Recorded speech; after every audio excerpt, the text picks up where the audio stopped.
A sword duel, Tennessee, and Thomas Edison proves he's kind of a jerk again. Welcome back to On This Day. Today's date is May 13th, 2022. It is the 133rd day of the year. We got 232 days left. It is the 19th Friday in the 20th week and the 55th day of spring. If today's your birthday, you're still a Taurus. God, I know I've been saying this for months, but I gotta find something to spice that up. I don't know what it's gonna be. Got any suggestions? Let me know. Today is National Blame Someone Else Day. The first Friday, the 13th of every year is National Blame Someone Else Day. So, in case you don't know, today is also Friday the 13th. National Blame Someone Else Day uses superstition to pawn our mistakes off on others for no reason whatsoever. It is always celebrated on the first Friday the 13th of every single year. While considering how to spend this day, plan accordingly. Make sure you got a good backup story if it blows up in your face. I have a relative who he was very big into blaming other people for everything, but he never had a backup in case he was called out on his BS. And as the years progressed, everyone in the family knew he'd just blame it on someone else, so we started calling him on it all the time, just to kind of watch him squirm. It used to be a good time. All right, let's see what else May 13th has given us. 1780, the Cumberland Compact is signed by leaders of the settlers in the Cumberland River area. This would later become the U.S. state of Tennessee. They provided democratic government and a formal system of justice with the compact. 1862, the USS Planter was surrendered to the Union Navy. So this is pretty cool. A man named Robert Smalls, who was a Southern slave and ship's pilot, got a hold of the USS Planter, which was a Confederate ship. It was a steamer, and he went past Confederate defenses and surrendered it to the Union Navy forces on this day in 1862. This was during the American Civil War, and it's very interesting. 1861, the Great Comet of 1861 is discovered by John Tubbott of Windsor, New South Wales, Australia. 1880, Thomas Edison sues the American Mutoscope and Biograph Picture Company. Edison claimed that their studio infringed on his patent for the kinetoscope.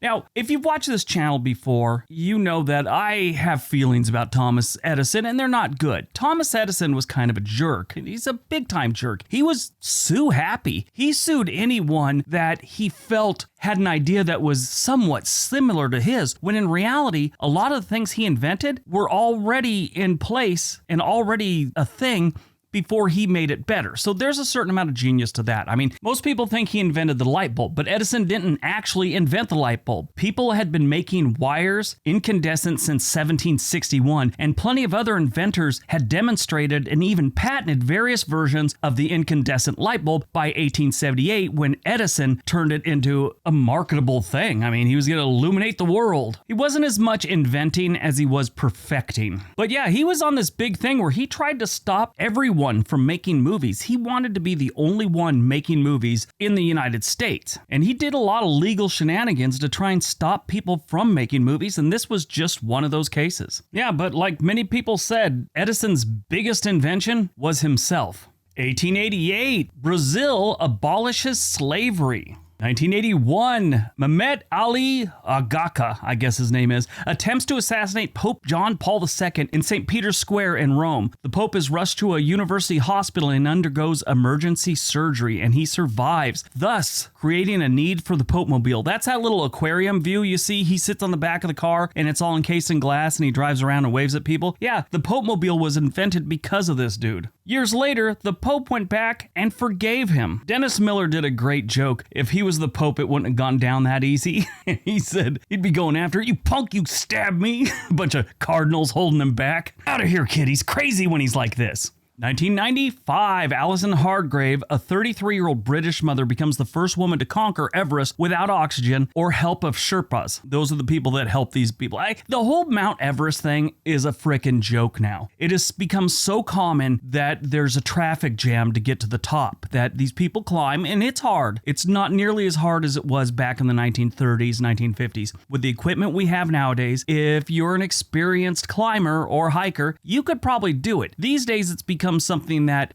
businessmen do so they could put the picture up in their office and say, oh, I conquered Mount Everest. It's like this ego thing. Now, I can't do it. I'm sure in my 20s or 30s, maybe even my 40s, I might have been able to do something like that. So I'm kind of talking from a disadvantage here, but it just seems like it's not as big of a deal as it used to be, and it's now just an ego-driven thing. 2012, 49 bodies are discovered by Mexican authorities on Mexican Federal Highway 40. Now, I was going to skip this one, but I thought there was a very interesting story that happened just recently in Mexico. They had found skeletal remains of several people, and they thought, okay, this is another mass grave, had something to do with the cartels, and so they, scooped up all the bones and they started ID them and stuff, and they found out that no, these are actually ancient indigenous people like Mayans or something, which is just ridiculous. Years ago, growing up in Southern California, these people buy a house and had a basement and had some, doors downstairs, and they went in the basement and they're poking around. They find some boxes, the new people that own this place, and they find a bunch of skulls and they're freaked out. This happens like 2 miles from my house. And, the police are up there, and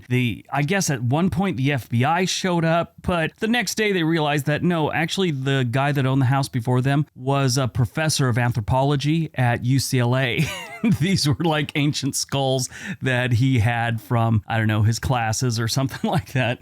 Movies released on May 13th today. Firestarter. This is a movie based on Stephen King's novel of the same name. It is a reboot from the 1984 adaptation of the same name. This was a great movie in 1984, and I can't wait to see this one. The one in 1984 starred Drew Barrymore, David Keith, George C. Scott, Heather Locklear, Martin Sheen, Louise Fletcher, if you don't know who she is. She was the nurse on One Flew Over the Cuckoo's Nest. Art Carney was in there. Great movie. The new one stars Zac Efron and a bunch of people I've never heard of. Well, actually, Gloria Reuben's in it. She was on ER for years. But I really hope it's as good as the 1984 one. I thought that was a great movie. Anyway, the movie's about a couple that attempt to hide their daughter from a shadowy federal agency that wants to harness her unprecedented gift for turning fire into a weapon of mass destruction. So it's a great story. Born on May 13th, 1964, Stephen Colbert. I love Stephen Colbert. He's a witty political satirist whose popular show, The Colbert Report, aired on Comedy Central. In 2014, it was announced that he would succeed David Letterman as the host of The Late Show. He's still doing it to this day. I love his show. It's a little more peppy than David Letterman's was.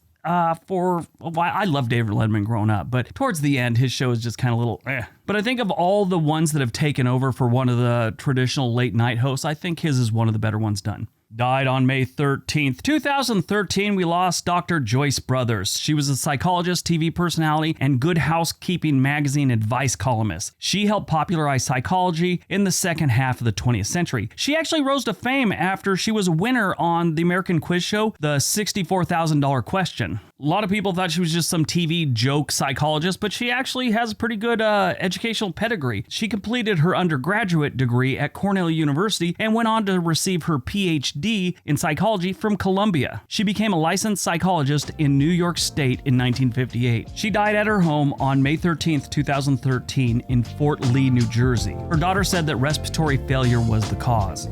She was 85 years old. All right, that's today's video. Hope you guys enjoyed it. Hope you got some information out of it. Now go out, have a productive day, be nice to each other.